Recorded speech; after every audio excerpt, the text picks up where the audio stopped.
Hello everyone, how to do it? Back with another new video, and in this video I'll guide you how to use DeepThink AI-6 chatbot application. So first of all, you need to install this app, then simply tap on the open button.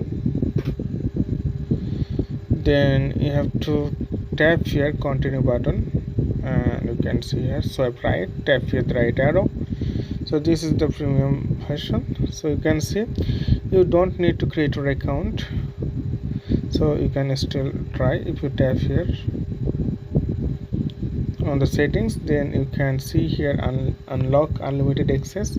So you can see here GPT-5 mini. If you tap here, you will get all the things. You can see like pro version or light version, so free version. So you can choose like some tools are free and some are premium. Okay, so you can see, simply tap high.